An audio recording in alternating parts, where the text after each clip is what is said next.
Pourquoi les marronniers? C'est des sujets qui reviennent périodiquement. La rentrée scolaire, le logement, les résultats du bac, ceci, etc. Au Maroc et ailleurs. C'est ce qu'on appelle des marronniers. Nous sommes dans une situation où il y a un marronnier qui revient tous les 3 mois, tous les 6 mois, avec un agenda particulier lié à des conjonctures sur lesquelles je vais revenir. Ce que je voudrais voir avec vous, sans reprendre ce qu'a dit ma collègue Aïcha Guella, c'est d'autres points, c'est un autre éclairage que je voudrais vous proposer. Nous sommes face à un système, ou plus exactement un écosystème, qui a un pied ici au Maroc et des pieds à l'extérieur. Première observation. Deuxième observation, nous sommes face à un système où on peut se rapprocher de l'analyse économique. Je m'explique. Nous avons un système de production locale, animé par un certain nombre d'associations qui ont été citées, sur lesquelles je reviens. C'est un système qui fabrique un produit. C'est l'économie. Comme on fabrique des tapis ou des chaussures, etc. Il fabrique un produit, mais ça ne suffit pas. Le produit n'est pas destiné à la consommation locale. Ça ne les intéresse pas. C'est un produit qui est destiné à l'export, c'est-à-dire la commercialisation et en même temps l'instrumentalisation. Le marché extérieur, c'est quoi de ce produit local? C'est des réseaux que nous connaissons, des réseaux associatifs, d'organisations professionnelles et autres qui ont été cités, je ne reviens pas, avec des prolongements politiques ciblés au Parlement européen, auprès d'associations espagnoles, françaises, nordiques et autres, et auprès du Congrès américain, en particulier le Sénat. Ça, c'est la première photographie, c'est pour ça que j'ai parlé d'un système où il y a une production locale, qui n'est pas faite pour les consommateurs locaux, parce que les consommateurs locaux, ils connaissent. Ils savent qui est qui fait quoi et pourquoi. Donc, les citoyens sont intelligents et informés. C'est pour l'export. C'est un produit qui est destiné essentiellement à l'export, et donc avec une instrumentalisation. C'est le procès de ce process de fabrication qu'il faut faire aujourd'hui. Pourquoi? Parce qu'il évacue un certain nombre d'acquis. La Constitution de 2011 a rehaussé la justice comme pouvoir et non plus comme autorité comme dans les précédentes constitutions. Il y a une justice qui fonctionne. Elle fonctionne comme toutes les justices du monde dans les pays démocratiques, globalement de manière satisfaisante. Elle peut avoir la main lourde dans telle ou telle circonstance. C'est une justice humaine rendue par des magistrats, mais c'est une justice qui fonctionne. 1. 2, c'est un acquis. C'est un acquis de la construction démocratique actuelle. Troisième point, pour ce qui est de la presse. Maintenant, le secteur qui nous intéresse en particulier, je procède par étapes. Quel est le pays au Maghreb, dans le monde arabe et dans la quasi-majorité des pays africains, à part le Sénégal peut-être et d'autres, etc., où il y a autant d'espace de liberté? Moi, je vous pose la question. Nous sommes tous témoins de ce qui se passe dehors. Nous sommes également témoins des périodes difficiles que le Maroc a traversées pendant des décennies. Mais quelle est la situation en 2022? C'est une situation ouverte, c'est une situation où il y a des espaces de débat. C'est une situation particulière où le gouvernement est interpellé quotidiennement, sans qu'il y ait des poursuites, où des ministres sont mis en cause, où il y a des affaires qui sortent dans la presse sans que ça donne lieu à des poursuites, où les journalistes ont des droits, ils sont organisés dans un conseil national de la presse, etc. Donc voilà une autre observation qui m'amène à ceci. Le parti pris. J'ai le classement, ça a été cité, le classement de Reporters sans frontières qui fait un classement annuel. Bien. Le Maroc est classé à la 136e place. Il aurait avancé d'une place. Vous vous rendez compte, c'est extraordinaire que Reporters sans frontières dise ça. Nous sommes à 135, on a avancé d'une place. Donc tout ce qui est engrangé, capitalisé, ça ne compte pas, ça vaut une place. En revanche, c'est là où la comparaison est intéressante, l'Algérie. L'Algérie, elle aurait gagné 12 places. Elle est au 134e rang. C'est quand même extraordinaire, une situation pareille. C'est surréaliste. Moi, je connais la situation de la presse algérienne comme vous. Il y a 72 journalistes algériens qui ont été poursuivis. Il y en a 23 qui sont encore en prison. Il y a des journaux qui ont été fermés par le pouvoir actuel. Des journaux de presse écrite et des journaux en ligne qui ont été fermés. Voilà la situation de l'Algérie. Sérieusement, qui peut dire que la situation de la presse en Algérie s'est améliorée de 12 places? L'Algérie ne devrait pas être au 134e, elle devrait être dans les tout derniers, compte tenu du climat de répression qu'il y a dans le pays voisin. Il y a également d'autres observations que je voudrais faire. C'est le fait que la connexion entre certaines associations, Reporters sans frontières et d'autres, etc., et des réseaux politiques. J'ai étudié, comme vous, les paragraphes consacrés par Reporters sans frontières au Maroc. Je vais y revenir.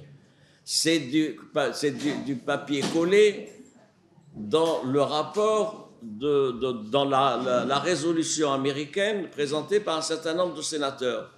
C'est au mot près. Donc il y a bien une commercialisation, une connexion entre ce que disent certaines associations professionnelles à l'étranger et d'autres, et des relais politiques. Les relais politiques qui sont où?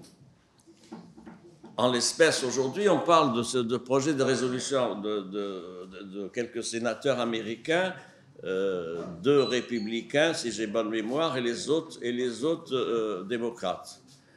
Les républicains, il y en a 2, ils sont ce qu'ils sont, on les connaît depuis longtemps, ils se trouvent dans une situation invraisemblable. C'est les mêmes sénateurs républicains qui avaient pris position contre la reconnaissance par l'administration Trump de la souveraineté du Maroc sur ses provinces arrières. Donc on sait qui est qui. Bien. Le président de cette commission des affaires étrangères du Sénat américain, c'est qui? C'est un certain Robert Menendez, dit Bob Menendez. Qui c'est? C'est un démocrate. On ne peut pas lui reprocher, personne n'est parfait. Les démocrates, on respecte le fait qu'ils soient démocrates. Il est fils d'immigrés cubains. C'est intéressant. Et c'est toujours distingué par des positions hostiles à l'endroit du Maroc.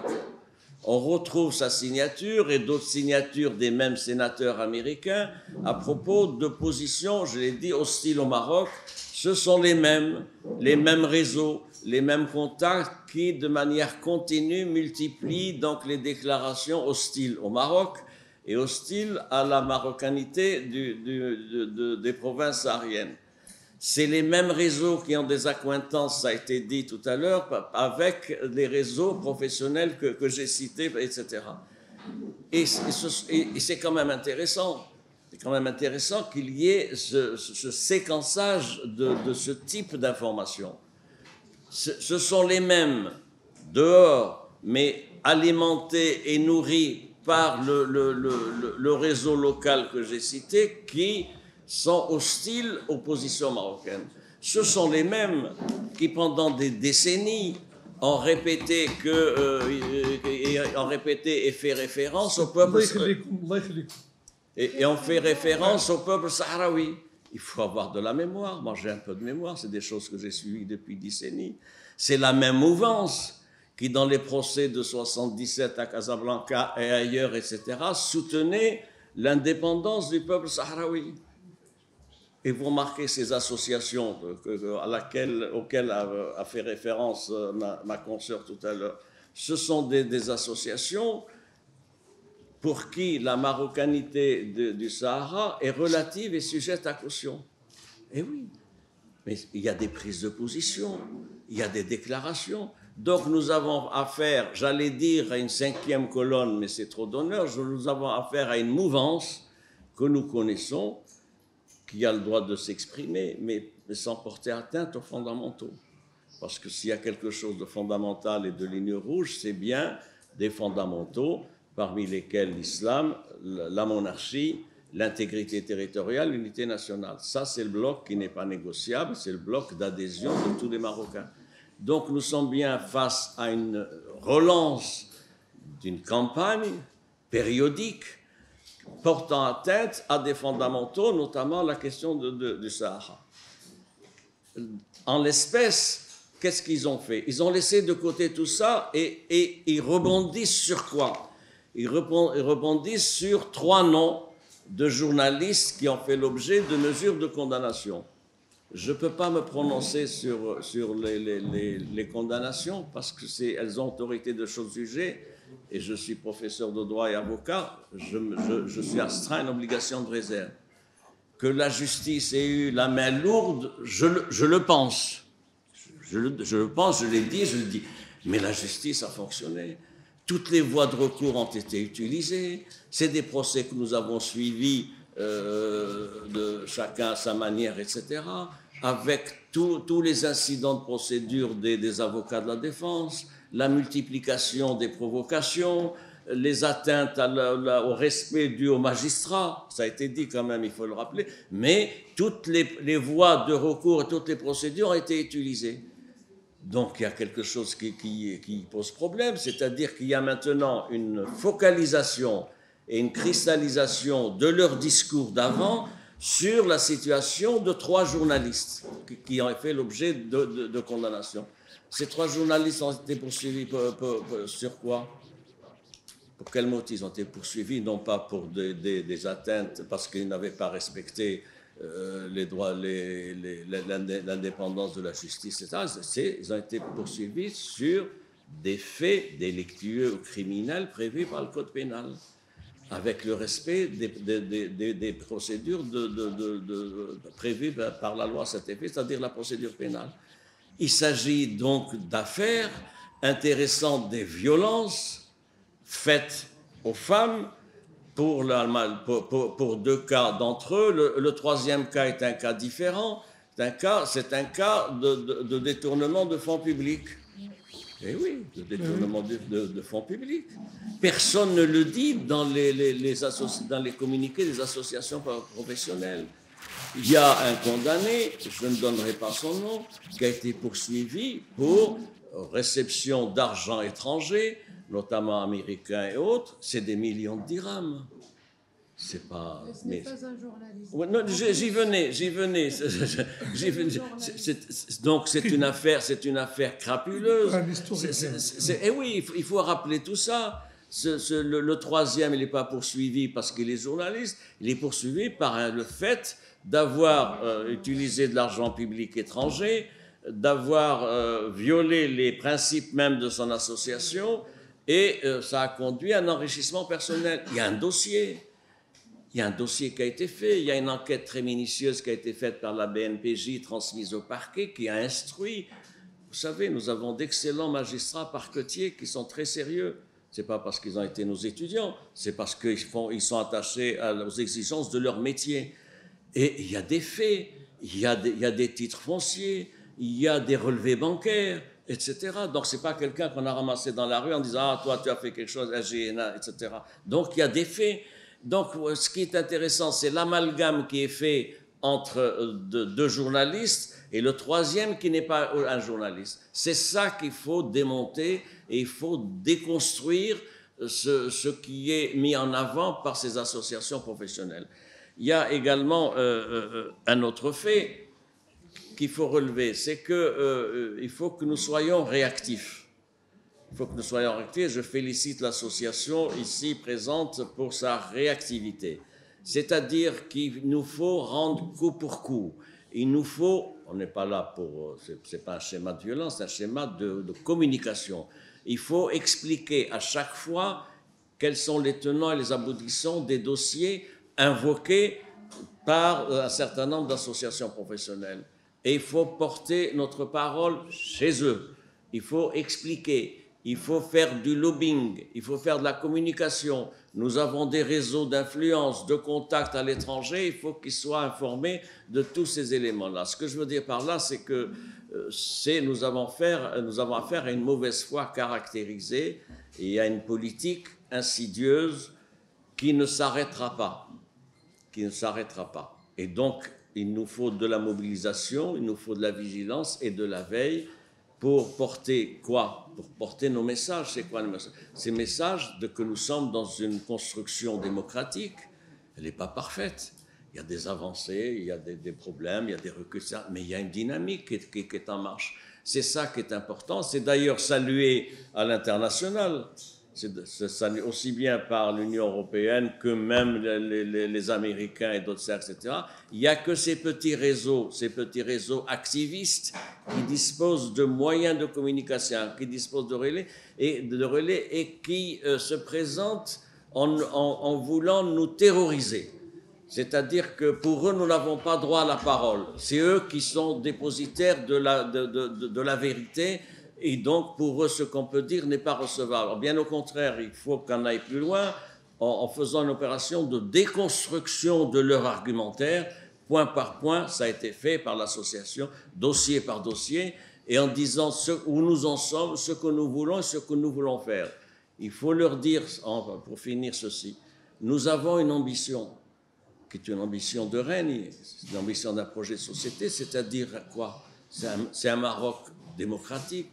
C'est un Maroc de l'état de droit, c'est un Maroc des libertés, c'est un Maroc donc avec une nouvelle citoyenneté qui doit être confortée et consolidée.